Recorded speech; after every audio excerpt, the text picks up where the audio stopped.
Beginnings. Chapter 8. Overcoming Obstacles. Once people have studied and become financially literate, they may still face roadblocks to becoming financially independent. There are 5 main reasons why financially literate people may still not develop abundant asset columns that could produce large sums of cash flow, asset columns that could free them to live the life they dream of instead of working full-time just to pay bills. The 5 reasons are: 1. Fear. 2. Cynicism. 3. Laziness.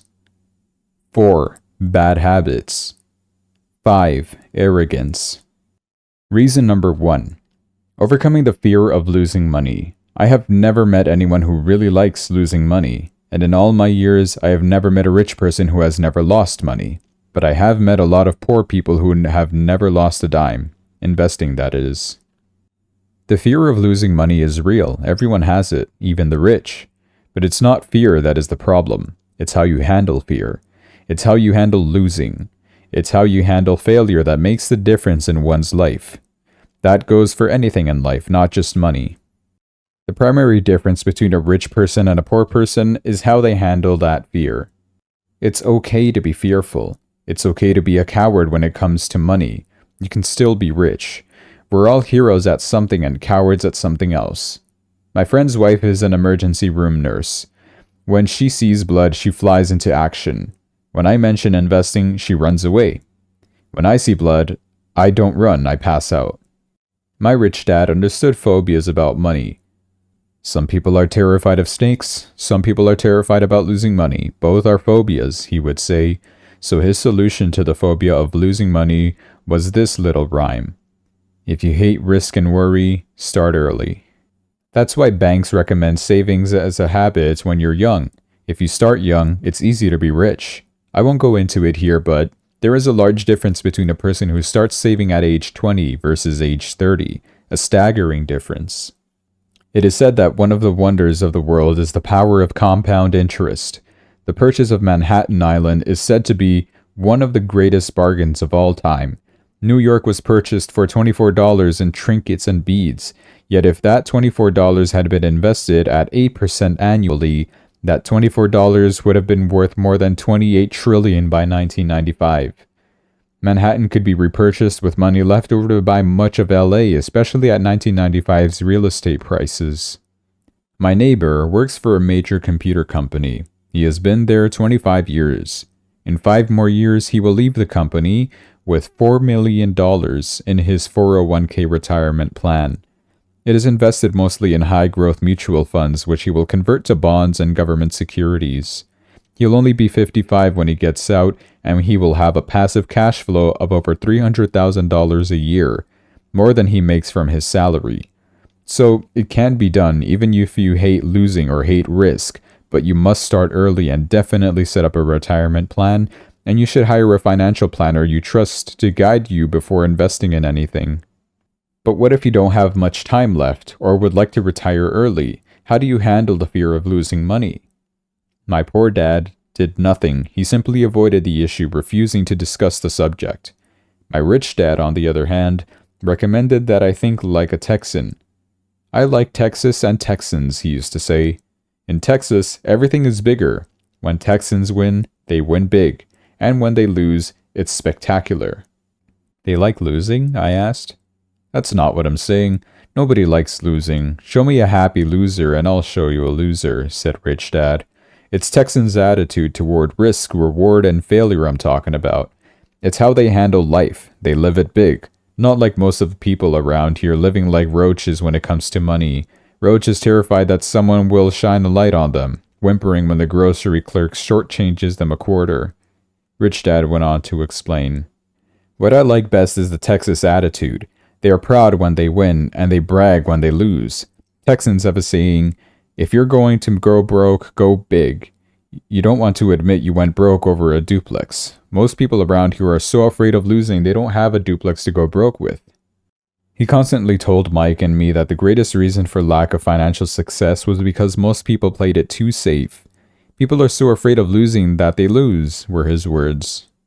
Fran Tarkenton, a one-time great NFL quarterback, says it still another way. Winning means being unafraid to lose. In my own life, I've noticed that winning usually follows losing. Before I finally learned to ride a bike, I first fell down many times. I've never met a golfer who has never lost a golf ball. I've never met people who have fallen in love who have never had their heart broken. And I've never met someone rich who has never lost money. So for most people, the reason they don't win financially is because the pain of losing money is far greater than the joy of being rich. Another saying in Texas is, everyone wants to go to heaven, but no one wants to die. Most people dream of being rich but are terrified of losing money, so they never get to heaven. Rich Dad used to tell Mike and me stories about his trips to Texas. If you really want to learn the attitude of how to handle risk, losing, and failure, go to San Antonio and visit the Alamo. The Alamo is a great story of brave people who chose to fight knowing there was no hope of success against overwhelming odds. They chose to die instead of surrendering. It's an inspiring story worthy of study. Nonetheless, it's still a tragic military defeat. They got their butts kicked. A failure, if you will. They lost. So, how do Texans handle failure? They still shout, "Remember the Alamo." Mike and I heard this story a lot. He always told us this story when he was about to go into a big deal and he was nervous. After he had done all his due diligence and now it was put up or shut up, he told us this story. Every time he was afraid of making a mistake or losing money, he told us this story. It gave him strength, for it reminded him that he could always turn a financial loss into a financial win. Rich Dad knew that failure would only make him stronger and smarter. It's not that he wanted to lose, he just knew who he was and how he would take a loss. He would take a loss and make it a win. That's what made him a winner and others losers. It gave him the courage to cross the line when others backed out. That's why I like Texans so much. They took a great failure and turned it into a tourist destination that makes them millions. But probably his words that mean the most to me today are these. Texans don't bury their failures. They get inspired by them. They take their failures and turn them into rallying cries. Failure inspires Texans to become winners. But that formula is not just the formula for Texans. It is the formula for all winners. Just as I also said that falling off my bike was part of learning to ride, I remember falling off only made me more determined to learn to ride, not less. I also said that I have never met a golfer who has never lost a ball. To be a top professional golfer, losing a ball or a tournament only inspires golfers to be better, to practice harder, to study more. That's what makes them better. For winners, losing inspires them. For losers, losing defeats them. Quoting John D. Rockefeller, I always try to turn every disaster into an opportunity. And being Japanese American, I can say this. Many people say that Pearl Harbor was an American mistake. I say it was a Japanese mistake. From the movie Tora Tora Tora, a somber Japanese admiral says to his cheering subordinates, I am afraid we have awakened a sleeping giant. Remember Pearl Harbor became a rallying cry. It turned one of America's greatest losses into the reason to win. This great defeat gave America strength, and America soon emerged as a world power. Failure inspires winners, and failure defeats losers. It is the biggest secret of winners. It's the secret that losers do not know. The greatest secret of winners is that failure inspires winning, thus they are not afraid of losing. Repeating Fran Tarkenton's quote, winning means being unafraid to lose. People like Fran Tarkenton are not afraid of losing because they know who they are. They hate losing, so they know that losing will only inspire them to become better. There is a big difference between hating losing and being afraid to lose. Most people are so afraid of losing money that they lose. They go broke over a duplex. Financially, they play life too safe and too small. They buy big houses and big cars, but not big investments. The main reason that over 90% of the American public struggles financially is because they play not to lose. They don't play to win. They go to their financial planners or accountants or stockbrokers and buy a balanced portfolio. Most have lots of cash in CDs, low-yield bonds, mutual funds that can be traded within a mutual fund family and a few individual stocks. It is a safe and sensible portfolio, but it is not a winning portfolio. It is a portfolio of someone playing not to lose. Don't get me wrong, it's probably a better portfolio than more than 70% of the population, and that's frightening. Because a safe portfolio is a lot better than no portfolio. It is a great portfolio for someone who loves safety, but playing it safe and going balanced on your investment portfolio is not the way successful investors play the game. If you have little money and you want to be rich, you must first be focused, not balanced. If you look at anyone successful, at the start they were not balanced. Balanced people go nowhere. They stay in one spot. To make progress, you must first go unbalanced. Just look at how you make progress walking. Thomas Edison was not balanced. He was focused. Bill Gates was not balanced. He was focused. Donald Trump is focused. George Soros is focused. George Patton did not take his tanks wide. He focused them and blew through the weak spots in the German line. The French went wide with the Maginot Line, and you know what happened to them. If you have any desire of being rich, you must focus. Put a lot of your eggs in a few baskets. Do not do what poor and middle class people do. They put few eggs in many baskets. If you hate losing, play it safe. If losing makes you weak, play it safe. Go with balanced investments. If you're over 25 years old and are terrified of taking risks, don't change. Play it safe, but start early. Start accumulating your nest egg early because it will take time. But if you have dreams of freedom, of getting out of the rat race, the first question to ask yourself is, how do I respond to failure?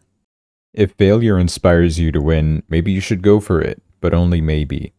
If failure makes you weak or causes you to throw temper tantrums like spoiled brats who call an attorney to file a lawsuit every time something does not go their way, then play it safe, keep your daytime job, or buy bonds or mutual funds, but remember, there is a risk in those financial instruments also, even though they are safer. I say all this, mentioning Texas and friend Tarkenton, because stacking the asset column is easy. It's really a low aptitude game. It doesn't take much education. 5th grade math will do. But stacking the asset column is a high attitude game. It takes guts, patience, and great attitude toward failure. Losers avoid failing, and failure turns losers into winners. Just remember the Alamo. Reason number 2, overcoming cynicism. The sky is falling, the sky is falling. Most of us know the story of Chicken Little, who ran around warning the barnyard of impending doom. We all know people who are that way, but we all have a Chicken Little inside each of us. And as I stated earlier, the cynic is really a little chicken. We all get a little chicken when fear and doubt cloud our thoughts. All of us have doubts. I'm not smart, I'm not good enough, so-and-so is better than me. Or our doubts often paralyze us. We play the what-if game. What if the economy crashes right after I invest? Or what if I lose control and I can't pay the money back? What if things don't go as planned? Or we have friends or loved ones who will remind us of our shortcomings regardless of whether we ask. They often say, "What makes you think you can do that?" Or, "If it's such a good idea, how come someone else hasn't done it?" Or, "That will never work, you don't know what you're talking about." These words of doubt often get so loud that we fail to act. A horrible feeling builds in our stomach. Sometimes we can't sleep. We fail to move forward. So we stay with what is safe and opportunities pass us by. We watch life passing by as we sit immobilized with a cold knot in our body. We have all felt this at one time in our lives, some more than others. Peter Lynch of Fidelity Magellan Mutual Fund fame refers to warnings about the sky falling as noise, and we all hear it. Noise is either created inside our heads or comes from outside, often from friends, family, co-workers, and the media. Lynch recalls the time during the 1950s when the threat of nuclear war was so prevalent in the news that people began building fallout shelters and storing food and water. If they had invested that money wisely in the market, instead of building a fallout shelter, they'd probably be financially independent today. When riots broke out in Los Angeles a few years ago, gun sales went up all over the country. A person dies from rare hamburger meat in Washington state, and the Arizona Health Department orders restaurants to have all beef cooked well done. A drug company runs a national TV commercial showing people catching the flu. The ad runs in February. Colds go up as well as sales of their cold medicine. Most people are poor because when it comes to investing, the world is filled with Chicken Littles running around yelling, "The sky is falling, the sky is falling." And chicken littles are effective because every one of us is a little chicken. It often takes great courage to not let rumors and talk of doom and gloom affect your doubts and fears. In 1922, a friend named Richard came from Boston to visit my wife and me in Phoenix. He was impressed with what we had done through stocks and real estate. The prices of real estate in Phoenix were depressed. We spent 2 days with him showing him what we thought were excellent opportunities for cash flow and capital appreciation. My wife and I are not real estate agents. We are strictly investors. After identifying a unit in a resort community, we called an agent who sold it to him that afternoon. The price was a mere $42,000 for a 2-bedroom townhome. Similar units were going for $65,000. He had found a bargain. Excited, he bought it and returned to Boston. 2 weeks later, the agent called to say that our friend had backed out. I called immediately to find out why. All he said was that he talked to his neighbor, and his neighbor told him it was a bad deal. He was paying too much. I asked Richard if his neighbor was an investor. Richard said no. When I asked him why he listened to him, Richard got defensive and simply said he wanted to keep looking. The real estate market in Phoenix turned, and by 1994 that little unit was renting for $1,000 a month, $2,500 in the peak winter months. The unit was worth $95,000 in 1995. All Richard had to put down was $5,000, and he would have had a start at getting out of the rat race. Today he still has done nothing, and the bargains in Phoenix are still here. You just have to look a lot harder. Richard's backing out did not surprise me. It's called buyer's remorse, and it affects all of us. It's those doubts that get us. The little chicken won, and a chance at freedom was lost. In another example, I hold a small portion of my assets in tax-land certificates instead of CDs. I earn 16% per year on my money, which certainly beats the 5% the bank offers. The certificates are secured by real estate and enforced by state law, which is also better than most banks. The formula they brought on makes them safe. They just lack liquidity, so I look at them as 2 to 7 year CDs. Almost every time I tell someone, especially if they have money in CDs, that I hold my money this way, they will tell me it's risky. They tell me why I should not do it. When I ask them where they get their information, they say from a friend or an investment magazine. They've never done it, and they're telling someone who is doing it why they shouldn't. The lowest yield I look for is 16%, but people who are filled with doubt are willing to accept 5%. Doubt is expensive. My point is that it's those doubts and cynicism that keep most people poor and playing it safe. The real world is simply waiting for you to get rich. Only a person's doubts keep them poor. As I said, getting out of the rat race is technically easy. It doesn't take much education, but those doubts are cripplers for most people. Cynics never win, said Rich Dad. Unchecked doubt and fear creates a cynic. Cynics criticize and winners analyze, was another of his favorite sayings. Rich Dad explained that criticism blinded while analysis opened eyes. Analysis allowed winners to see that critics were blind and to see opportunities that everyone else missed, and finding what people miss is key to any success. Real estate is a powerful investment tool for anyone seeking financial independence or freedom. It is a unique investment tool. Yet every time I mention real estate as a vehicle, I often hear, "I don't want to fix toilets." That's what Peter Lynch calls noise. That's what my rich dad would say is the cynic talking. Someone who criticizes and does not analyze. Someone who lets their doubts and fears close their mind instead of open their eyes. So when someone says, "I don't want to fix toilets," I want to fire back, "What makes you think I want to?" They're saying a toilet is more important than what they want. I talk about freedom from the rat race, and they focus on toilets. That is the thought pattern that keeps most people poor. They criticize instead of analyze. "I don't want" hold the key to your success, Rich Dad would say. Because I, too, do not want to fix toilets, I shop hard for a property manager who does fix toilets. And by finding a greater property manager who runs houses or apartments, well, my cash flow goes up. But more importantly, a great property manager allows me to buy a lot more real estate since I don't have to fix toilets. A great property manager is key to success in real estate. Finding a good manager is more important to me than the real estate. A great property manager often hears of great deals before real estate agents do, which makes them even more valuable. That is what Rich Dad meant by, "I don't want hold the key to your success." Because I do not want to fix toilets either. I figured out how to buy more real estate and expedite my getting out of the rat race. The people who continue to say, "I don't want to fix toilets," often deny themselves the use of this powerful investment vehicle. Toilets are more important than their freedom. In the stock market, I often hear people say, "I don't want to lose money." Well, what makes them think I or anyone else likes losing money? They don't make money because they choose not to lose money. Instead of analyzing, they close their minds to another powerful investment vehicle, the stock market. In December 1996, I was riding with a friend past our neighborhood gas station. He looked up and saw the price of oil was going up. My friend is a worrywart or a chicken little. To him, the sky is always going to fall, and it usually does, on him. When we got home, he showed me all the stats as to why the price of oil was going to go up over the next 5 years. Statistics I had never seen before, even though I already owned a substantial share block of an existing oil company. With that information, I immediately began looking for and found a new undervalued oil company that was about to find some oil deposits. My broker was excited about this new company, and I bought 15,000 shares for 65 cents per share.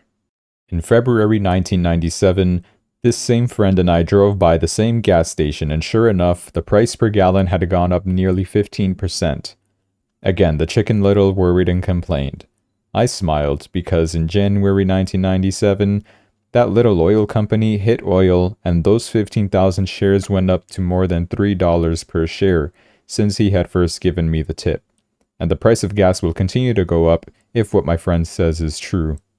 Instead of analyzing, their little chicken closes their mind. If most people understood how a stop worked in the stock market investing, there would be more people investing to win instead of investing not to lose.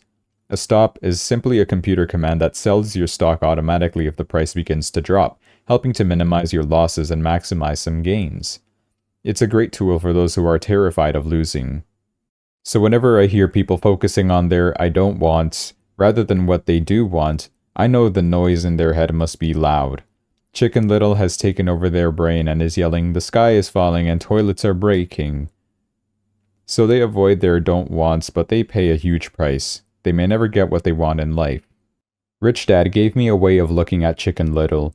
Just do what Colonel Sanders did. At the age of 66, he lost his business and began to live on his Social Security check. It wasn't enough. He went around the country selling his recipe for fried chicken. He was turned down 1,009 times before someone said yes. And he went on to become a multimillionaire at an age when most people are quitting. He was a brave and tenacious man, Rich Dad said of Harlan Sanders. So when you're in doubt and feeling a little afraid, just do what Colonel Sanders did to his little chicken. He fried it. Reason number 3. Laziness. Busy people are often the most lazy. We have all heard stories of a businessman who works hard to earn money. He works hard to be a good provider for his wife and children. He spends long hours at the office and brings work home on weekends. One day he comes home to an empty house. His wife has left with the kids. He knew he and his wife had problems, but rather than work to make the relationship strong, he stayed busy at work. Dismayed, his performance at work slips and he loses his job. Today, I often meet people who are too busy to take care of their wealth, and there are people too busy to take care of their health. The cause is the same. They are busy, and they stay busy as a way of avoiding something they do not want to face. Nobody has to tell them. Deep down, they know. In fact, if you remind them, they often respond with anger or irritation. If they aren't busy at work or with the kids, they're often busy watching TV, fishing, playing golf, or shopping. Yet deep down, they know they are avoiding something important. That's the most common form of laziness. Laziness by staying busy. So what is the cure for laziness? The answer is a little greed. For many of us, we were raised thinking of greed or desire as bad. Greedy people are bad people, my mom used to say, yet we all have inside of us this yearning to have nice things, new things, or exciting things. So to keep that emotion of desire under control, often parents found ways of suppressing that desire with guilt. You only think about yourself. Don't you know you have brothers and sisters? Was one of my mom's favorites. Or, you want me to buy you what? Was a favorite of my dad. Do you think we're made of money? Do you think money grows on trees? We're not rich people, you know. It wasn't so much the words, but the angry guilt trip that went with the words that got to me. Or the reverse guilt trip was I'm sacrificing my life to buy this for you. I'm buying this for you because I never had this advantage when I was a kid. I have a neighbor who is stone broke, but can't park his car in his garage. The garage is filled with toys for his kids. Those spoiled brats get everything they ask for. I don't want them to know the feeling of want, are his everyday words. He has nothing set aside for their college or his retirement, but his kids have every toy ever made. He recently got a new credit card in the mail and took his kids to visit Las Vegas. I'm doing it for the kids, he said with great sacrifice. Rich Dad forbade the words, I can't afford it. In my real home, that's all I heard. Instead, Rich Dad required his children to say, how can I afford it? His reasoning, the words, I can't afford it, shut down your brain. It didn't have to think anymore. How can I afford it opened up the brain, forced it to think and search for answers. But most importantly, he felt the words, I can't afford it, were a lie, and the human spirit knew it. The human spirit is very, very powerful, he would say. It knows it can do anything. By having a lazy mind that says, I can't afford it, a war breaks out inside you. Your spirit is angry, and your lazy mind must defend its lie. The spirit is screaming, come on, let's go to the gym and work out. And the lazy mind says, but I'm tired. I worked really hard today.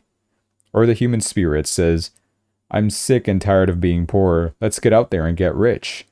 To which the lazy mind says, rich people are greedy. Besides, it's too much bother. It's not safe. I might lose money. I'm working hard enough as it is. I've got too much to do at work anyway. Look at what I have to do tonight. My boss wants it finished by the morning. I can't afford it also brings up sadness. A hopelessness that leads to despondency and often depression. Apathy is another word. How can I afford it opens up possibilities, excitement, and dreams. So Rich Dad was not so concerned about what you wanted to buy, but that how can I afford it created a stronger mind and a dynamic spirit. Thus, he rarely gave me or Mike anything. Instead, he would ask, how can you afford it? And that included college, which we paid for ourselves. It was not the goal, but the process of attaining the goal we desired that he wanted us to learn. The problem I sense today is that there are millions of people who feel guilty about their greed. It's an old conditioning from their childhood, their desire to have the finer things that life offers. Most have been conditioned subconsciously to say, you can't have that, or you'll never afford that. When I decided to exit the rat race, it was simply a question, how can I afford to never work again? And my mind began to kick out answers and solutions. The hardest part was fighting my real parents' dogma of, we can't afford that, or stop thinking only about yourself, or why don't you think about others, and other such words desired to instill guilt to suppress my greed. So how do you beat laziness? The answer is a little greed. It's that radio station WIIFM, which stands for What's in it for me? A person needs to sit down and ask, what's in it for me if I'm healthy, sexy, and good-looking? Or what would my life be like if I never had to work again? Or what would I do if I had all the money I needed? Without that little greed, the desire to have something better, progress is not made. Our world progresses because we all desire a better life. New inventions are made because we desire something better. We go to school and study hard because we want something better. So whenever you find yourself avoiding something you know you should be doing, then the only thing to ask yourself is, what's in it for me? Be a little greedy. It's the best cure for laziness. Too much greed, however, as anything in excess can be, is not good. But just remember what Michael Douglas said in the movie Wall Street. Greed is good. Rich Dad said it differently. Guilt is worse than greed, for guilt robs the body of its soul. And to me, Eleanor Roosevelt said it best. Do what you feel in your heart to be right, for you'll be criticized anyway. You'll be damned if you do, and damned if you don't. Reason number 4. Habits. Our lives are a reflection of our habits more than our education. After seeing the movie Conan, starring Arnold Schwarzenegger, a friend said, "I'd like to have a body like Schwarzenegger." Most of the guys nodded in agreement. "I even heard he was really puny and skinny at one time," another friend added. "Yeah, I heard that too," another one added. "I heard he has a habit of working out almost every day in the gym." "Yeah, I'll bet he has to." "Nah," said the group cynic. "I'll bet he was born that way. Besides, let's stop talking about Arnold and get some beers." This is an example of habits controlling behavior. I remember asking my rich dad about the habits of the rich. Instead of answering me outright, he wanted me to learn through example as usual. "When does your dad pay his bills?" Rich Dad asked. "The first of the month," I said. "Does he have anything left over?" he asked. "Very little," I said. "That's the main reason he struggles," said Rich Dad. "He has bad habits. Your dad pays everyone else first. He pays himself last, but only if he has anything left over." "Which he usually doesn't," I said. "But he has to pay his bills, doesn't he? You're saying he shouldn't pay his bills?" "Of course not," said Rich Dad. "I firmly believe in paying my bills on time. I just pay myself first, before I pay even the government." "But what happens if you don't have enough money?" I asked. "What do you do then?" "The same," said Rich Dad. "I'll still pay myself first, even if I'm short of money. My asset column is far more important to me than the government." "But," I said, "don't they come after you?" "Yes, if you don't pay," said Rich Dad. "Look, I did not say not to pay. I just said I pay myself first, even if I'm short of money." "But," I replied, "how do you do that?" "It's not how. The question is why," Rich Dad said. "Okay, why?" "Motivation," said Rich Dad. "Who do you think will complain louder if I don't pay them? Me or my creditors?" "Your creditors will definitely scream louder than you," I said, responding to the obvious. "You wouldn't say anything if you didn't pay yourself." So you see, after paying myself, the pressure to pay my taxes and the other creditors is so great that it forces me to seek other forms of income. The pressure to pay becomes my motivation. I've worked extra jobs, started other companies, traded in the stock market, anything just to make sure those guys don't start yelling at me. That pressure made me work harder, forced me to think, and all in all made me smarter and more active when it comes to money. If I had paid myself last, I would have felt no pressure, but I'd be broke. So it is the fear of the government or other people you owe money to that motivates you? That's right, said Rich Dad. You see, government bill collectors are big bullies. So are bill collectors in general.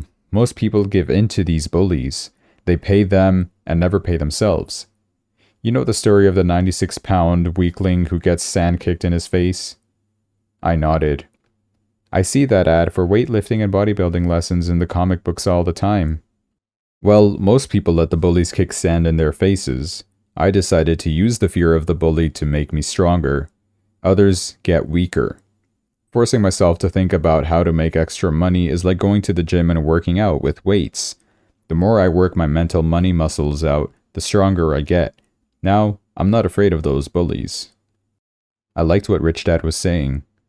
So if I pay myself first, I get financially stronger, mentally and fiscally. Rich Dad nodded. And if I pay myself last, or not at all, I get weaker. So people like bosses, managers, tax collectors, bill collectors, and landlords push me around all my life, just because I don't have good money habits. Rich Dad nodded, just like the 96-pound weakling. Reason number 5. Arrogance.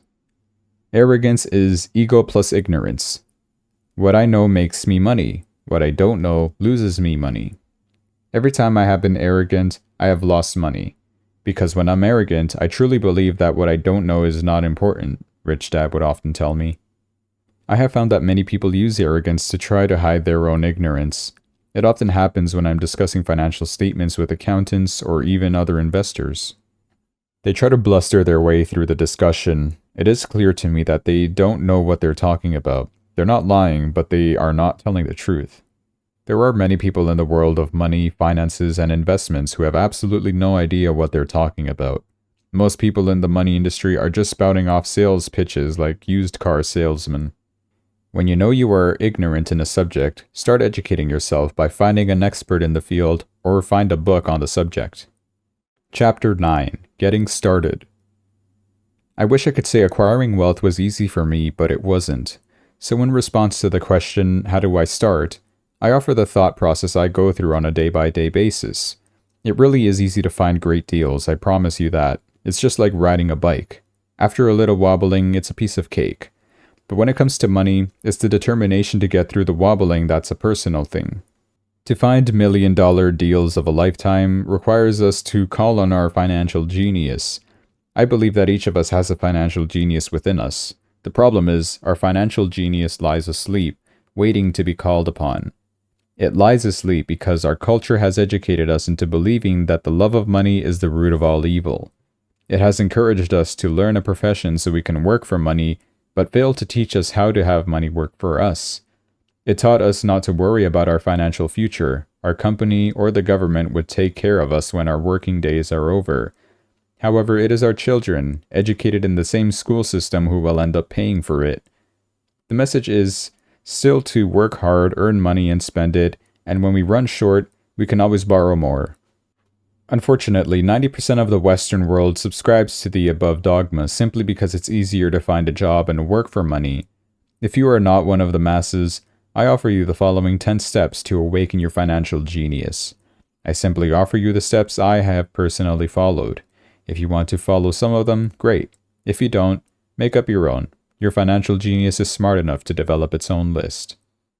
While in Peru with a gold miner of 45 years, I asked him how he was so confident about finding a gold mine. He replied, "There is gold everywhere. Most people are not trained to see it." And I would say that is true. In real estate, I can go out and in a day come up with 4 or 5 great potential deals, while the average person will go out and find nothing, even looking in the same neighborhood. The reason is they have not taken the time to develop their financial genius. I offer you the following 10 steps as a process to develop your God-given powers. Powers only you have control over. 1. I need a reason greater than reality.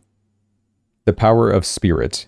If you ask most people if they would like to be rich or financially free, they would say yes. But then reality sets in. The road seems too long with too many hills to climb. It's easier to just work for money and hand the excess over to your broker. I once met a young woman who had dreams of swimming for the US Olympic team. The reality was she had to get up every morning at 4 a.m. to swim for 3 hours before going to school. She did not party with her friends on Saturday night. She had to study and keep her grades up just like everyone else. When I asked her what compelled her with such superhuman ambition and sacrifice, she simply said, "I do it for myself and the people I love. It's love that gets me over the hurdles and sacrifices." A reason, or a purpose, is a combination of wants and don't wants. When people ask me what my reason for wanting to be rich is, it is a combination of deep emotional wants and don't wants. I will list a few. First, the don't wants, for they create the wants. I don't want to work all my life. I don't want what my parents aspired for, which was job security and a house in the suburbs. I don't like being an employee. I hated that my dad always missed my football games because he was so busy working on his career. I hated it when my dad worked hard all his life, and the government took most of what he worked for at his death. He could not even pass on what he worked so hard for when he died. The rich don't do that. They work hard and pass it on to their children. Now the wants. I want to be free to travel the world and live in the lifestyle I love. I want to be young when I do this. I want to simply be free. I want control over my time and my life. I want money to work for me. Those are my deep-seated emotional reasons. What are yours? If they are not strong enough, then the reality of the road ahead may be greater than your reasons. I have lost money and been set back many times, but it was the deep emotional reasons that kept me standing up and going forward. I wanted to be free by age 40, but it took me until I was 47 with many learning experiences along the way. As I said, I wish I could say it was easy. It wasn't, but it wasn't hard either. But without a strong reason or purpose, anything in life is hard. If you do not have a strong reason, there is no sense reading further. It will sound like too much work. 2. I choose daily.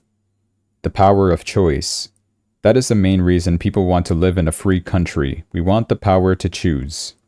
Financially, with every dollar we get in our hands, we hold the power to choose our future to be rich, poor, or middle class. Our spending habits reflect who we are. Poor people simply have poor spending habits. The benefit I had as a boy was that I loved playing Monopoly constantly. Nobody told me Monopoly was only for kids, so I just kept playing the game as an adult. I also had a rich dad who pointed out to me the difference between an asset and a liability. So a long time ago, as a little boy, I chose to be rich, and I knew that all I had to do was learn to acquire assets, real assets. My best friend Mike had an asset column handed to him, but he still had to choose to learn to keep it. Many rich families lose their assets in the next generation simply because there was no one trained to be a good steward over their assets. Most people choose not to be rich. For 90% of the population, being rich is too much of a hassle, so they invent sayings that go, "I'm not interested in money," or "I'll never be rich," or "I don't have to worry, I'm still young," or "When I make some money, then I'll think about my future," or "My husband or wife handles the finances." The problem with those statements is they rob the person who chooses to think such thoughts of two things. One is time, which is your most precious asset, and two is learning. Just because you have no money, it should not be an excuse to not learn, but that is a choice we all make daily. The choice of what we do with our time, our money, and what we put in our heads. That is the power of choice. All of us have choice. I just choose to be rich, and I make that choice every day. Invest first in education. In reality, the only real asset you have is your mind, the most powerful tool we have dominion over. Just as I said about the power of choice, each of us has the choice of what we put in our brain once we're old enough. You can watch MTV all day, or read golf magazines, or go to ceramics class, or a class on financial planning. You choose. Most people simply buy investments rather than first invest in learning about investing. A friend of mine who is a rich woman recently had her apartment burglarized. Thieves took her TV and VCR and left all the books she reads. And we all have that choice. Again, 90% of the population buys TV sets and only about 10% buy books on business or tapes on investments. So what do? I go to seminars. I like it when they are at least 2 days long because I like to immerse myself in a subject. In 1973, I was watching TV and this guy came on advertising a 3-day seminar on how to buy real estate for nothing down. I spent $385, and that course has made me at least $2 million, if not more. But more importantly, it bought me life. I don't have to work for the rest of my life because of that one course. I go to at least 2 such courses every year. I love audio tapes. The reason? I can rewind quickly. I was listening to a tape by Peter Lynch, and he said something I completely disagreed with. Instead of becoming arrogant and critical, I simply pushed rewind, and I listened to that 5-minute stretch of tape at least 20 times, possibly more. But suddenly, by keeping my mind open, I understood why he said what he said. It was like magic. I felt like I had a window in the mind of one of the greatest investors of our time. I gained tremendous depth and insight into the vast resources of his education and experience. The net result?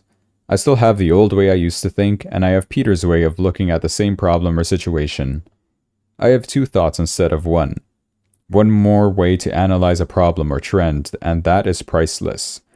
Today I often say, how would Peter Lynch do this, or Donald Trump, or Warren Buffett, or George Soros? The only way I can access their vast mental power is to be humble enough to read or listen to what they have to say. Arrogant or critical people are often people with low self-esteem who are afraid of taking risks. You see, if you learn something new, you are then required to make mistakes in order to fully understand what you have learned.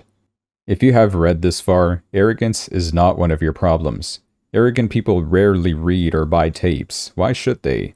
They are the center of the universe. There are so many intelligent people who argue or defend when a new idea clashes with the way they think. In this case, their so-called intelligence combined with arrogance equals ignorance. Each of us knows people who are highly educated or believe they are smart, but their balance sheet paints a different picture. A truly intelligent person welcomes new ideas, for the new ideas can add to the synergy of other accumulated ideas. Listening is more important than talking. If that was not true, God would not have given us 2 ears and only 1 mouth. Too many people think with their mouth instead of listening to absorb new ideas and possibilities. They argue instead of asking questions. I take a long view on my wealth. I do not subscribe to the get-rich-quick mentality most lottery players or casino gamblers have. I may go in and out of stocks, but I am long on education. If you want to fly an airplane, I advise taking lessons first. I am always shocked at people who buy stocks or real estate but never invest in their greatest asset, their mind. Just because you bought a house or two does not make you an expert at real estate. 3. Choose friends carefully. The power of association. First of all, I do not choose my friends by their financial statements. I have friends who have actually taken the vow of poverty as well as friends who earn millions a year. The point is, I learn from all of them, and I consciously make the effort to learn from them. Now, I will admit that there are people I have actually sought out because they had money, but I was not after their money, I was seeking their knowledge. In some cases, these people who had money have become dear friends, but not all. But there is one distinction that I would like to point out. I've noticed that my friends with money talk about money, and I do not mean brag, they're interested in the subject. So I learn from them and they learn from me. My friends, whom I know are in dire straits financially, do not like talking about money, business, or investing. They often think it rude or unintellectual.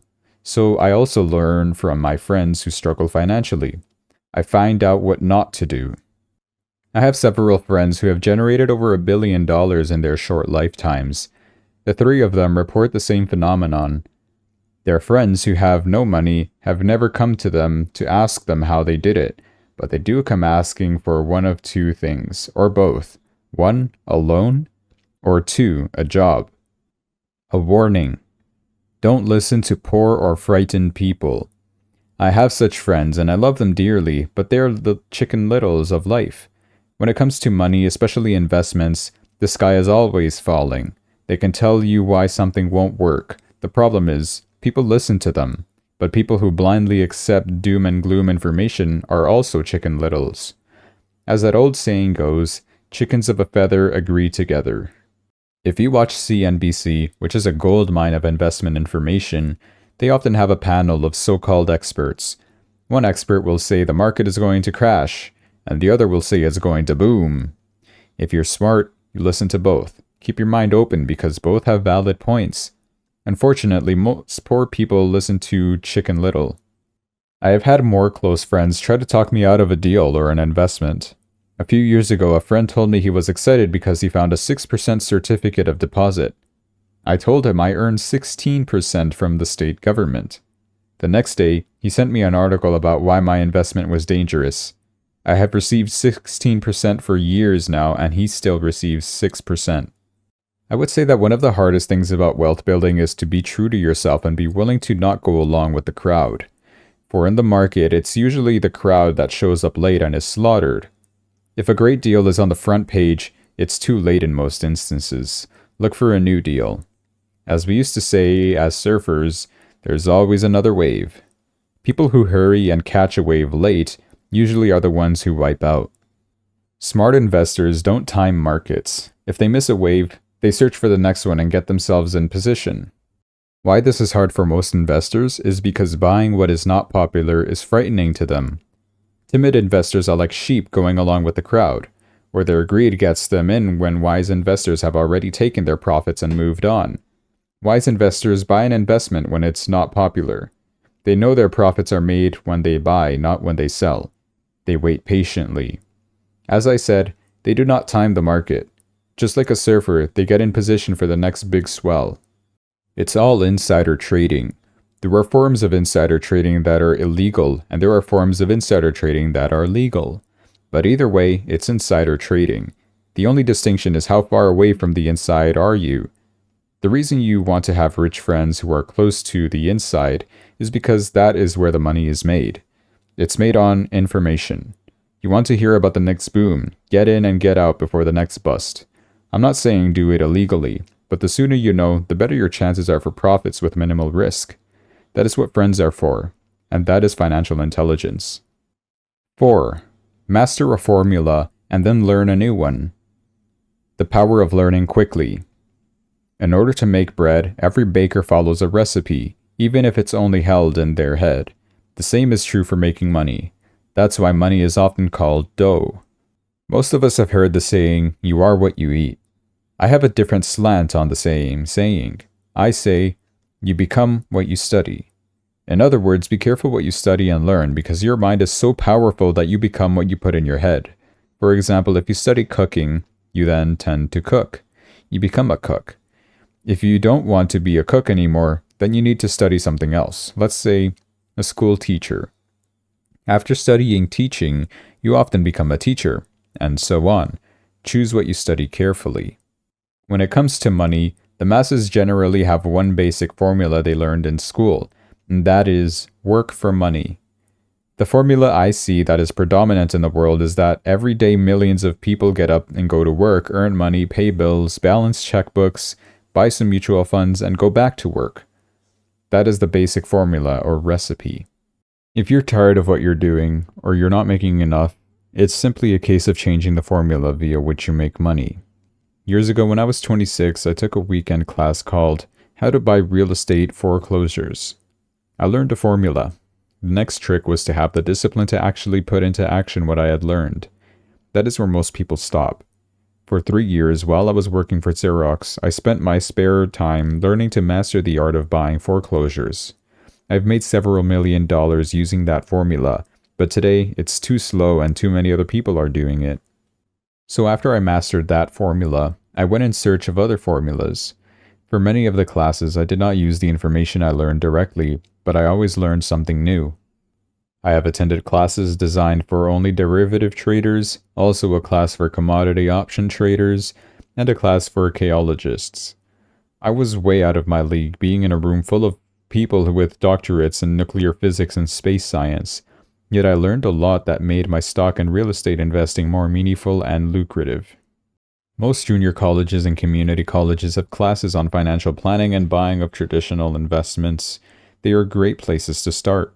So I always search for a faster formula. That is why, on a fairly regular basis, I make more in a day than many people will make in their lifetime.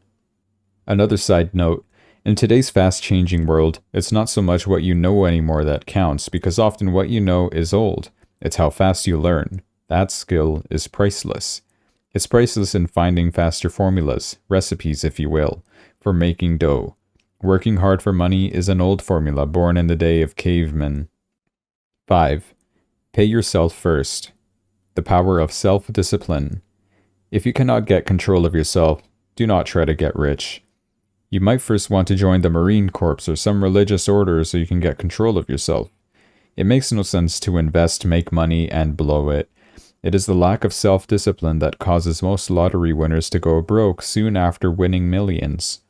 It is the lack of self-discipline that causes people who get a raise to immediately go out and buy a new car or take a cruise.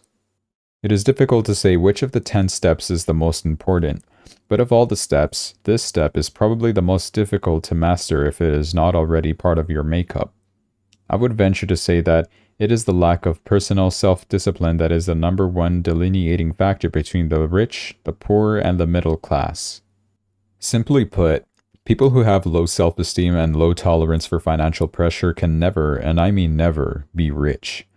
As I have said, a lesson learned from my rich dad was that the world will push you around. The world pushes people around not because other people are bullies, but because the individual lacks internal control and discipline. People who lack internal fortitude often become victims of those who have self-discipline. In the entrepreneur classes I teach, I constantly remind people to not focus on their product, service, or widget, but to focus on developing management skills. The 3 most important management skills necessary to start your own business are 1. Management of cash flow. 2. Management of people. 3. Management of personal time. I would say the skills to manage these 3 apply to anything, not just entrepreneurs.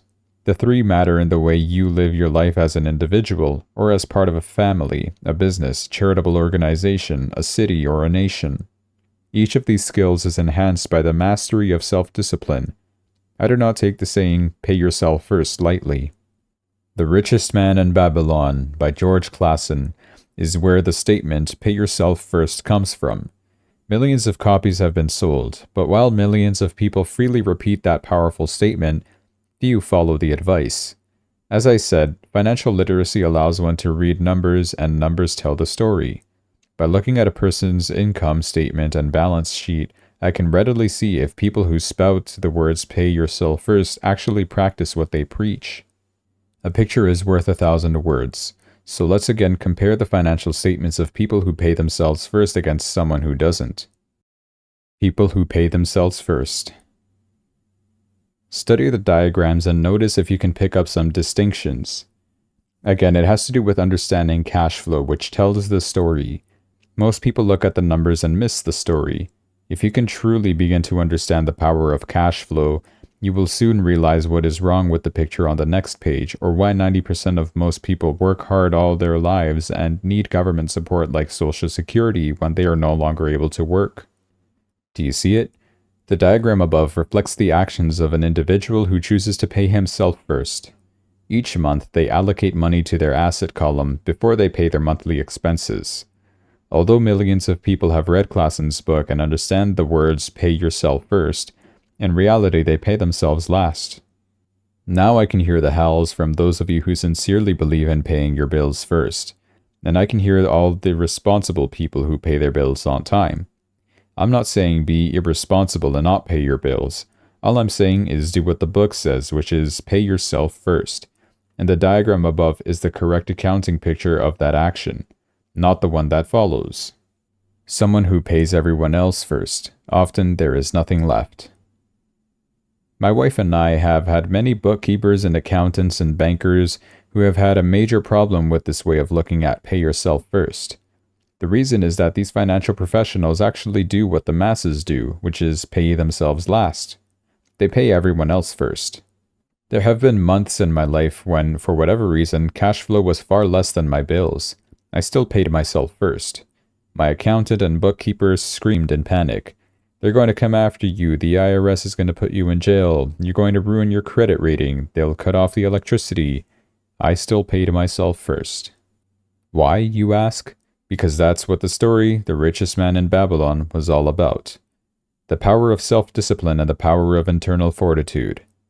Guts in less elegant terms. As my rich dad taught me the first month I worked for him, most people allow the world to push them around. A bill collector calls and you pay or else. So you pay and not pay yourself. A sales clerk says, oh, just put it on your charge card. Your real estate agent tells you to, go ahead, the government allows you a tax deduction on your home.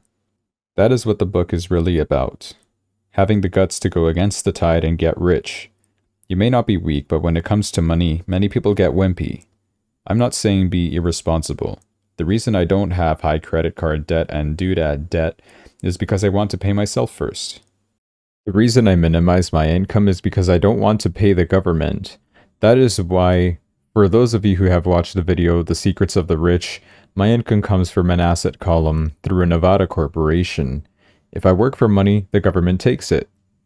Although I pay my bills last, I am financially astute enough to not get into a tough financial situation. I don't like consumer debt.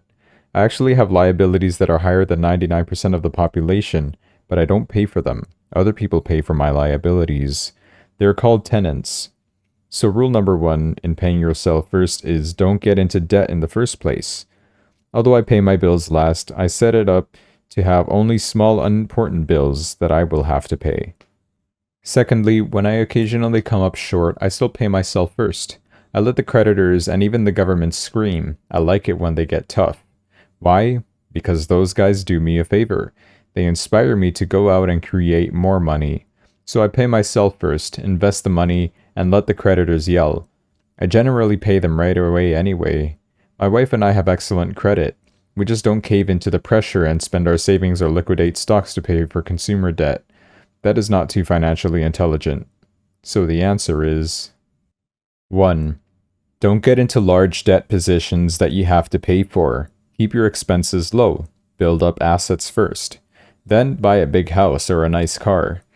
Being stuck in the rat race is not intelligent. 2. When you come up short, let the pressure build and don't dip into your savings or investments. Use the pressure to inspire your financial genius to come up with new ways of making more money and then pay your bills. You will have increased your ability to make more money as well as your financial intelligence.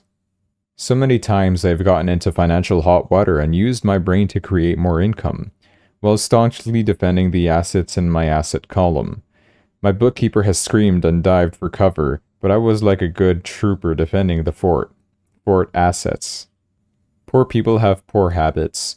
A common bad habit is innocently called dipping into savings. The rich know that savings are only used to create more money, not to pay bills.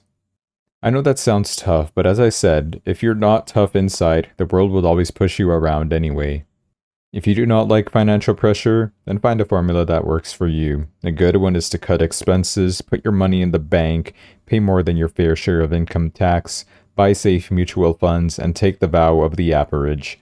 But this violates the pay yourself first rule. The rule does not encourage self-sacrifice or financial abstinence. It doesn't mean pay yourself first and starve. Life was meant to be enjoyed. If you call in your financial genius, you can have all the goodies of life, get rich, and pay bills without sacrificing the good life. And that is financial intelligence. 6. Pay your brokers well. The power of good advice.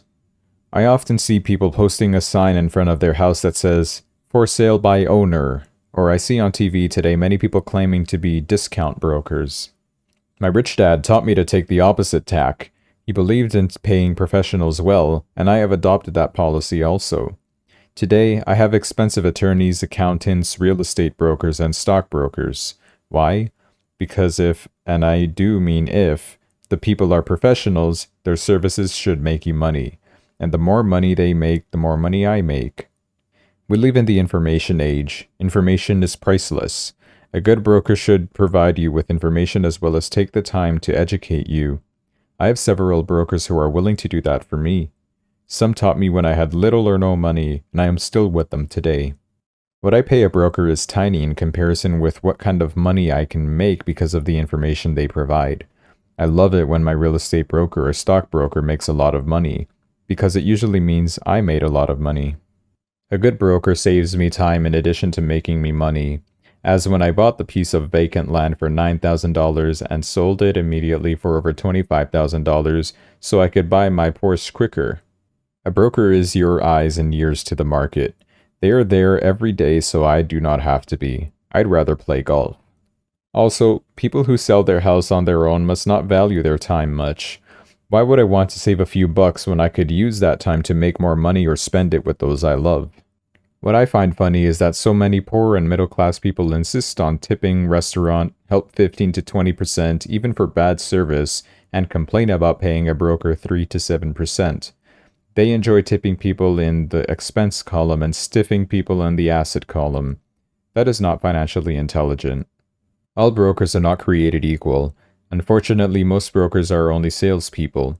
I would say the real estate salespeople are the worst. They sell, but they themselves own little or no real estate. There is a tremendous difference between a broker who sells houses and a broker who sells investments. That is true for stock, bond, mutual fund, and insurance brokers who call themselves financial planners. As in the fairy tale, you kiss a lot of frogs to find one prince. Just remember the old saying, never ask an encyclopedia salesperson if you need an encyclopedia. When I interview any paid professional, I first find out how much property or stocks they personally own and what percentage they pay in taxes. And that applies to my tax attorney as well as my accountant. I have an accountant who minds her own business. Her profession is accounting, but her business is real estate. I used to have an accountant that was a small business accountant, but he had no real estate. I switched because we did not love the same business.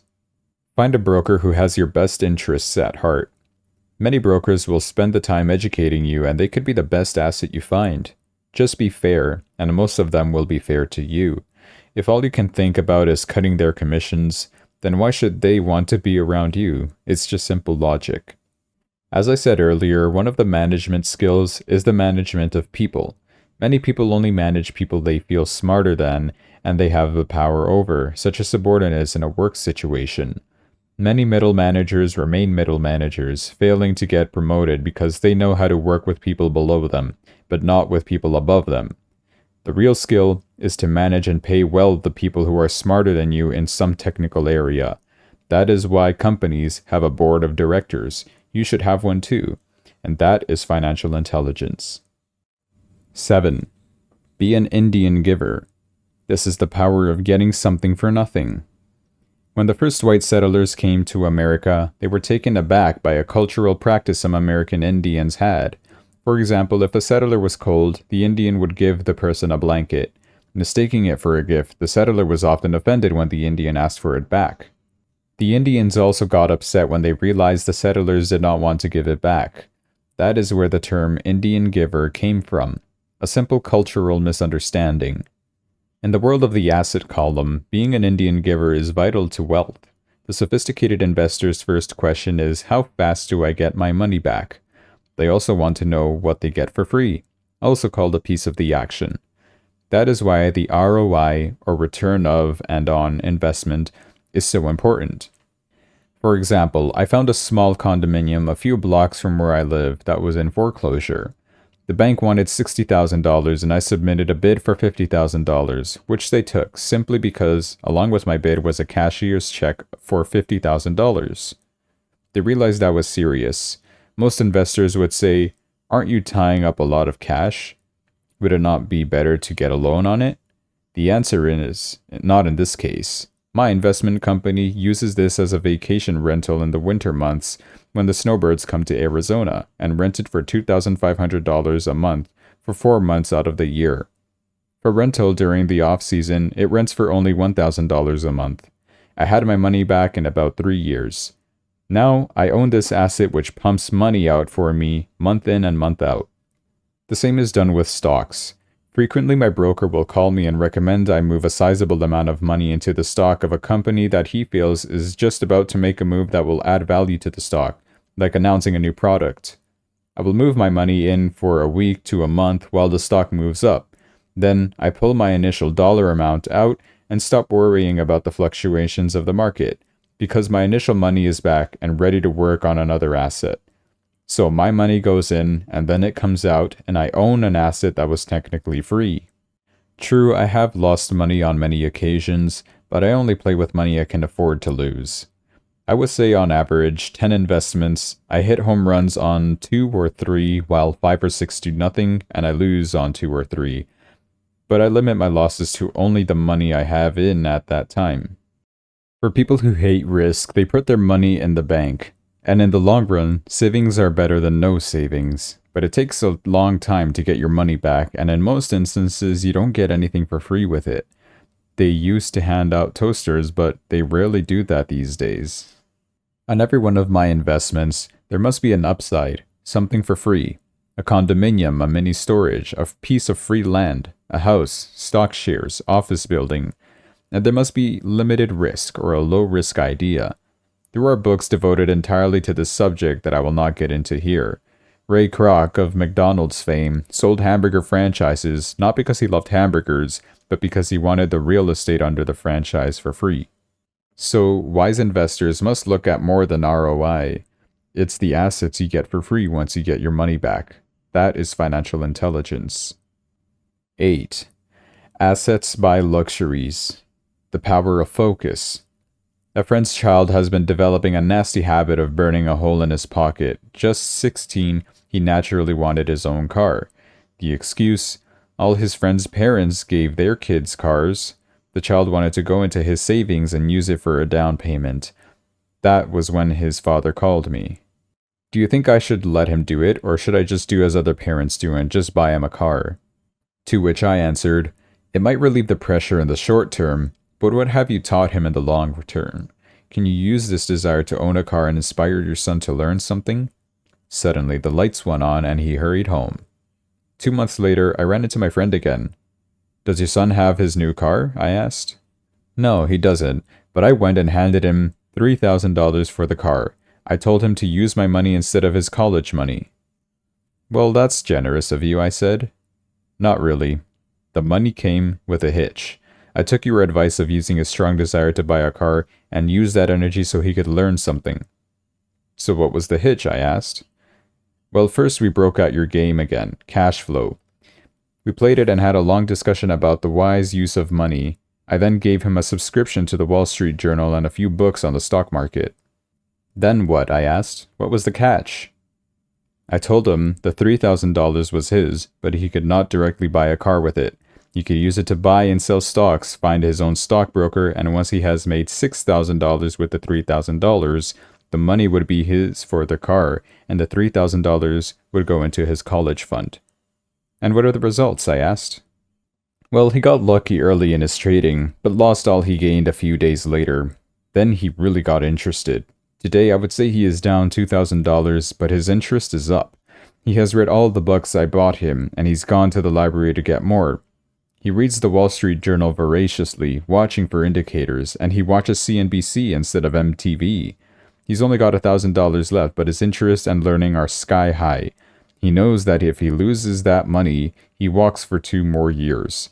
But he does not seem to care. He even seems uninterested in getting a car because he's found a game that is more fun. What happens if he loses all the money, I asked. We'll cross that bridge when we get to it. I'd rather have him lose everything now rather than wait till he's our age to risk losing everything. And besides, that is the best $3,000 I've ever spent on his education. What he is learning will serve him for life, and he seems to have gained a new respect for the power of money. I think he stopped the burning of holes in his pockets.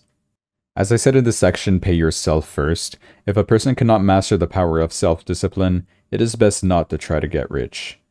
For a while, the process of developing cash flow from an asset column in theory is easy. It is the mental fortitude of directing that money that is hard. Due to external temptations, it is much easier in today's consumer world to simply blow it out at the expense column. Because of weak mental fortitude, that money flows into the paths of least resistance. That is the cause of poverty and financial struggle. I gave this numerical example of financial intelligence, in this case the ability to direct money to make more money. If we gave 100 people $10,000 at the start of the year, I gave my opinion that at the end of the year, 80 would have nothing left. In fact, many would have created greater debt by making a down payment on a new car, refrigerator, TV, VCR, or a holiday. 16 would have increased that $100,000 by 5% to 10%. 4 would have increased it to $20,000 or into the millions. We go to school to learn a profession so we can work for money. It is my opinion that it is also important to learn how to have money work for you. I love my luxuries as much as anyone else. The difference is, some people buy their luxuries on credit. It's the keep up with the Joneses trap. When I wanted to buy a Porsche, the easy road would have been to call my banker and get a loan. Instead of choosing to focus in the liability column, I chose to focus in the asset column. As a habit, I used my desire to consume to inspire and motivate my financial genius to invest. Too often today, we focus to borrowing money to get the things we want instead of focusing on creating money. One is easier in the short term, but harder in the long term. It's a bad habit that we as individuals and as a nation have gotten into. Remember, the easy road often becomes hard, and the hard road often becomes easy. The earlier you can train yourself and those you love to be masters of money, the better. Money is a powerful force. Unfortunately, people use the power of money against them. If your financial intelligence is low, money will run all over you. It will be smarter than you. If money is smarter than you will work for it all your life. To be the master of money, you need to be smarter than it. Then money will do it as it is told. It will obey you. Instead of being a slave to it, you will be the master of it. That is financial intelligence. 9. The need for heroes. The power of myth. When I was a kid, I greatly admired Willie Mays, Hank Aaron, Yogi Berra. They were my heroes. As a kid playing Little League, I wanted to be just like them. I treasured their baseball cards. I wanted to know everything about them. I knew the stats, the RBI, the ERAs, their batting averages, how much they got paid, and how they came up from the minors. I wanted to know everything because I wanted to be just like them. Every time, as a 9 or 10-year-old kid, when I stepped up to bat or played first base or catcher, I wasn't me. I was Yogi or Hank. It was one of the most powerful ways we learn that we often lose as adults. We lose our heroes. We lose our naivety. Today, I watch young kids play basketball near my home. On the court, they're not little Johnny, they're Michael Jordan, Sir Charles, or Clyde. Copying or emulating heroes is true power learning. And that is why, when someone like O.J. Simpson falls from grace, there is such a huge outcry. There is more than just a courtroom trial. It is the loss of a hero, someone people grew up with, looked up to, and wanted to be like. Suddenly, we need to rid ourselves of that person. I have new heroes as I grow older. I have golf heroes such as Peter Jacobsen, Fred Couples, and Tiger Woods. I copy their swings and do my best to read everything I can about them. I also have heroes such as Donald Trump, Warren Buffett, Peter Lynch, George Soros, and Jim Rogers. In my older years, I know their stats just like I knew the ERAs and RBI of my baseball heroes. I follow what Warren Buffett invests in, and read anything I can about his point of view on the market. I read Peter Lynch's book to understand how he chooses stocks, and I read about Donald Trump, trying to find out how he negotiates and puts deals together. But heroes do more than simply inspire us. Heroes make things look easy. It's the making it look easy that convinces us to want to be just like them. If they can do it, so can I. When it comes to investing, too many people make it sound hard. Instead, find heroes who make it look easy. 10. Teach and you shall receive. The power of giving.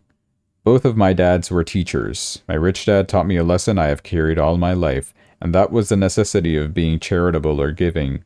My educated dad gave a lot by the way of time and knowledge, but almost never gave away money. As I said, he usually said that he would give when he had some extra money. Of course, there was rarely any extra. My rich dad gave away money as well as education. He believed firmly in tithing. If you want something, you first need to give. He would always say, when he was short of money, he simply gave money to his church or to his favorite charity. If I could leave one single idea with you, it is that idea. Whenever you feel short or in need of something, give what you want first and it will come back in buckets. That is true for money, a smile, love, friendship. I know it is often the last thing a person may want to do, but it has always worked for me. I just trust that the principle of reciprocity is true, and I give what I want. I want money, so I give money, and it comes back in multiples. I want sales, so I help someone else sell something, and sales come to me. I want contacts, and I help someone else get contacts, and like magic, contacts come to me. I heard a saying years ago that went, God does not need to receive, but humans need to give. My rich dad would often say, poor people are more greedy than rich people. He would explain that if a person was rich, that person was providing something that other people wanted. In my life, over all these years, whenever I have felt needy or short of money or short of help, I simply went out or found in my heart what I wanted, and decided to give it first. And when I gave, it always came back. It reminds me of the story of the guy sitting with firewood in his arms on a cold, freezing night, and he is yelling at the pot-bellied stove, when you give me some heat, then I'll put some wood in. And when it comes to money, love, happiness, sales, and contacts, all one needs to remember is first to give what you want, and it will come back in droves. Often just the process of thinking of what I want and how could I give what I want to someone else breaks free a torrent of bounty. Whenever I feel that people aren't smiling at me, I simply begin smiling and saying, hello. And like magic, there are suddenly more smiling people around me. It is true that your world is only a mirror of you. So that's why I say, teach and you shall receive. I have found that the more I sincerely teach those who want to learn, the more I learn. If you want to learn about money, teach it to someone else. A torrent of new ideas and finer distinctions will come in. There are times when I have given and nothing has come back, or what I have received is not what I wanted. But upon closer inspection and soul-searching, I was often giving to receive in those instances instead of giving to give. My dad taught teachers, and he became a master teacher. My rich dad always taught young people his way of doing business. In retrospect, it was their generosity with what they knew that made them smarter. There are powers in this world that are much smarter than we are. You can get there on your own, but it's easier with the help of powers that be. All you need to be is generous with what you have and the powers will be generous with you. Chapter 10. Still want more? Here are some to-dos. Many people may not be satisfied with my 10 steps. They see them more as philosophies than actions. I think understanding the philosophy is just as important as the action. There are many people who want to do instead of think, and then there are people who think but do not do. I would say that I am both. I love new ideas and I love action. So, for those who want to-dos on how to get started, I will share with you some of the things I do in abbreviated form. Stop doing what you're doing. In other words, take a break and assess what is working and what is not working. The definition of insanity is doing the same thing and expecting a different result. Stop doing what is not working and look for something new to do. Look for new ideas. For new investing ideas, I go to bookstores and look for books on different and unique subjects. I call them formulas. I buy how-to books on a formula that I know nothing about. For example, it was in the bookstore that I found the book The 16% Solution by Joel Moskowitz. I bought the book and read it. Take action. The next Thursday, I did exactly as the book said, step by step. I have also done that with finding real estate bargains in attorneys' offices and in banks. Most people do not take action, or they let someone talk them out of whatever new formula they are studying. My neighbor told me why 16% would not work. I did not listen to him because he's never done it. Find someone who has done what you want to do. Take them to lunch. Ask them for tips, for little tricks of the trade. As for 16% tax lien certificates, I went to the county tax office and found the government employee who worked in the office. I found out that she, too, invested in the tax liens. Immediately, she was invited to lunch. She was thrilled to tell me everything she knew and how to do it. After lunch, she spent all afternoon showing me everything. By the next day, I found 2 great properties with her help and have been accruing interest at 16% ever since. I took a day to read the book, a day to take action, an hour for lunch, and a day to acquire 2 great deals. Take classes and buy tapes. I searched the newspapers for new and interesting classes. Many are for free or a small fee. I also attend and pay for expensive seminars on what I want to learn. I am wealthy and free from needing a job simply because of the courses I took. I have friends who did not take those classes who told me I was wasting my money, and yet they're still at the same job. Make lots of offers. When I want a piece of real estate, I look at many properties and generally write an offer. If you don't know what the right offer is, neither do I. That is the job of the real estate agent. They make the offers. I do as little work as possible. A friend wanted me to show her how to buy apartment houses. So one Saturday, she, her agent, and I went and looked at 6 apartment houses. 4 were dogs, but 2 were good. I said to write offers on all 6, offering half of what the owners asked for. She and the agent nearly had heart attacks. They thought it would be rude, that I might offend the sellers, but I really don't think the agent wanted to work that hard. So they did nothing and went on looking for a better deal. No offers were ever made, and that person is still looking for the right deal at the right price. Well, you don't know what the right price is until you have a second party who wants to deal. Most sellers ask too much. It is rare that a seller will actually ask a price that is less than something is worth. Moral of the story, make offers. People who are not investors have no idea what it feels like to be trying to sell something. I have had a piece of real estate that I wanted to sell for months. I would have welcomed anything. I would not care how low the price. They could have offered me 10 pigs and I would have been happy. Not at the offer, but just because someone was interested. I would have countered, maybe for a pig farm in exchange, but that's how the game works. The game of buying and selling is fun. Keep that in mind. It's fun and only a game. Make offers. Someone might say yes. And I always make offers with escape clauses. In real estate, I make an offer with the words, subject to approval of business partner. I never specify who the business partner is. Most people do not know my partner is my cat. If they accept the offer and I don't want the deal, I call my home and speak to my cat. I make this absurd statement to illustrate how absurdly easy and simple the game is. So many people make things too difficult and take them too seriously. Finding a good deal, the right business, the right people, the right investors, or whatever is just like dating. You must go to the market and talk to a lot of people, make a lot of offers, counter offers, negotiate, reject, and accept. I know single people who sit at home and wait for the phone to ring. But unless you're Cindy Crawford or Tom Cruise, I think you'd best go to the market, even if it's only the supermarket. Search, offer, reject, negotiate, and accept are all parts of the process of almost everything in life. Jog, walk, or drive a certain area once a month for 10 minutes. I have found some of my best real estate investments while jogging. I will jog a certain neighborhood for a year. What I look for is change. For there to be profit in a deal, there must be two elements, a bargain and change. There are a lot of bargains, but it's change that turns a bargain into a profitable opportunity. So when I jog a neighborhood I might like to invest in. It is the repetition that causes me to notice slight differences.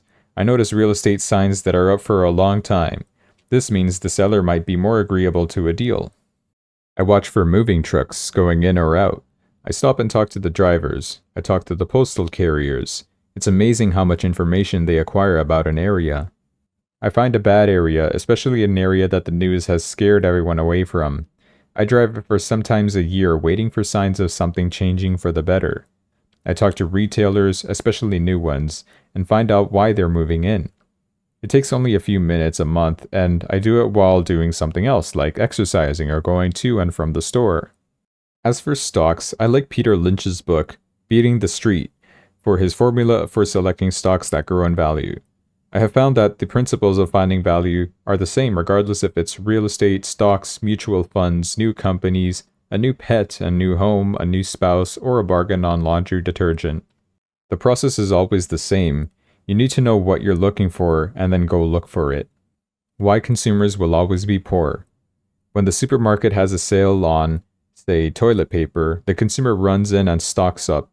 When the stock market has a sale, most often called a crash or correction, the consumer runs away from it. When the supermarket raises its prices, the consumer shops elsewhere. When the stock market raises its prices, the consumer starts buying. Look in the right places. A neighbor bought a condominium for $100,000. I bought the identical condo next door to his for $50,000. He told me he's waiting for the price to go up. I told him that his profit is made when you buy, not when you sell. He shopped with a real estate broker who owns no property of her own. I shopped at the foreclosure department of a bank. I paid $500 for a class on how to do this. My neighbor thought that the $500 for a real estate investment class was too expensive. He said he could not afford it, and he couldn't afford the time. So he waits for the price to go up. I look for people who want to buy first, then I look for someone who wants to sell. A friend was looking for a certain piece of land. He had the money and did not have the time. I found a large piece of land larger than what my friend wanted to buy, tied it up with an option, called my friend, and he wanted a piece of it. So I sold the piece to him and then bought the land. I kept the remaining land as mine for free. Moral of the story, buy the pie and cut it in pieces. Most people look for what they can afford, so they look too small. They buy only a piece of the pie, so they end up paying more for less. Small thinkers don't get the big breaks. If you want to get richer, think bigger first. Retailers love giving volume discounts, simply because most business people love big spenders. So even if you're small, you can always think big.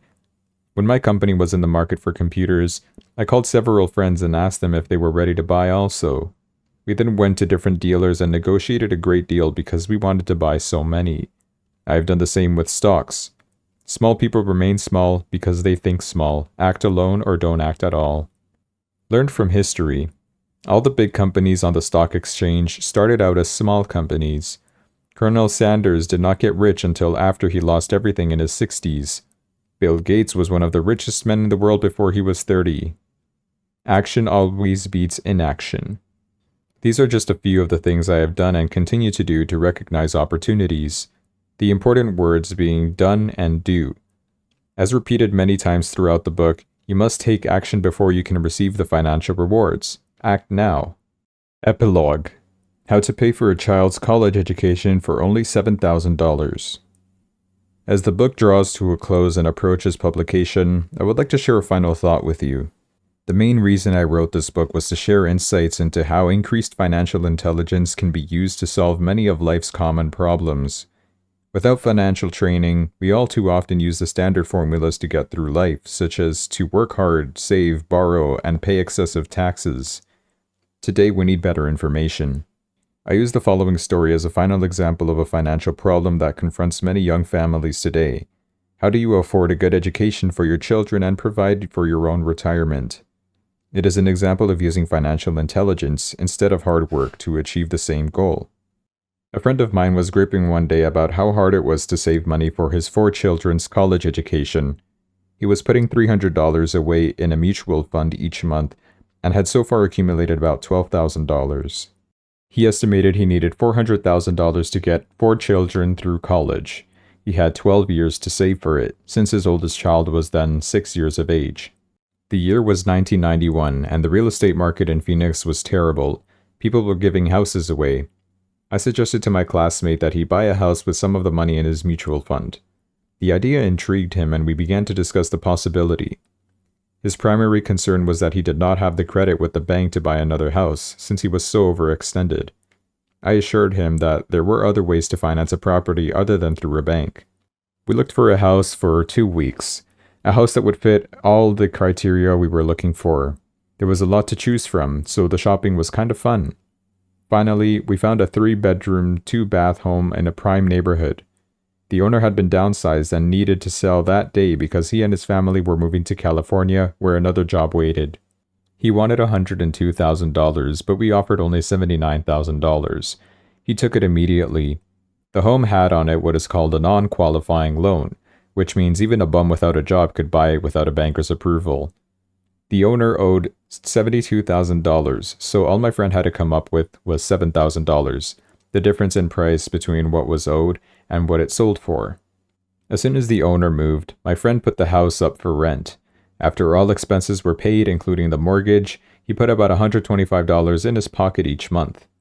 His plan was to keep the house for 12 years and let the mortgage get paid down faster by applying the extra $125 to the principal each month. We figured that in 12 years, a large portion of the mortgage would be paid off, and he could possibly be clearing $800 a month by the time his first child went to college. He could also sell the house if it had appreciated in value. In 1994, the real estate market suddenly changed in Phoenix, and he was offered $156,000 for the same house by the tenant who lived in it and loved it. Again, he asked me what I thought, and I naturally said, sell, on a 1031 tax-deferred exchange. Suddenly, he had nearly $80,000 to operate with. I called another friend in Austin, Texas, who then moved this tax-deferred money into a mini storage facility. Within 3 months, he began receiving checks for a little less than $1,000 a month in income, which he then poured back into the college mutual fund that was now building much faster. In 1996, the mini warehouse sold, and he received a check for nearly $330,000 as proceeds from the sale, which was again rolled into a new project that would now throw off over $3,000 a month in income, again going into the college mutual fund. He is now very confident that his goal of $400,000 will be met easily, and it only took $7,000 to start and a little financial intelligence. His children will be able to afford the education that they want, and he will then use the underlying asset wrapped in his C corporation to pay for his retirement. As a result of the successful investment strategy, he will be able to retire early. Thank you for reading this book. I hope it has provided some insights into utilizing the power of money to work for you. Today, we need greater financial intelligence to simply survive. The idea that it takes money to make money is the thinking of financially unsophisticated people. It does not mean that they're not intelligent. They have simply not learned the science of making money. Money is only an idea. If you want more money, simply change your thinking. Every self-made person started small with an idea, then turned it into something big. The same applies with investing. It takes only a few dollars to start and grow it into something big. I meet so many people who spend their lives chasing the big deal or trying to amass a lot of money to get into a big deal, but to me that is foolish. Too often I have seen unsophisticated investors put their large nest egg into one deal and lose most of it rapidly. They may have been good workers, but they were not good investors. Education and wisdom about money are important. Start early. Buy a book. Go to a seminar. Practice. Start small. I turned $5,000 cash into a $1 million asset, producing $5,000 a month cash flow in less than 6 years. But I started learning as a kid. I encourage you to learn because it's not that hard. In fact, it's kind of easy once you get the hang of it. I think I have made my message clear. It is what is in your head that determines what is in your hands. Money is only an idea. There is a great book called Think and Grow Rich. The title is not Work Hard and Grow Rich. Learn to have money work hard for you, and your life will be easier and happier. Today, don't play it safe, play it smart. Take action.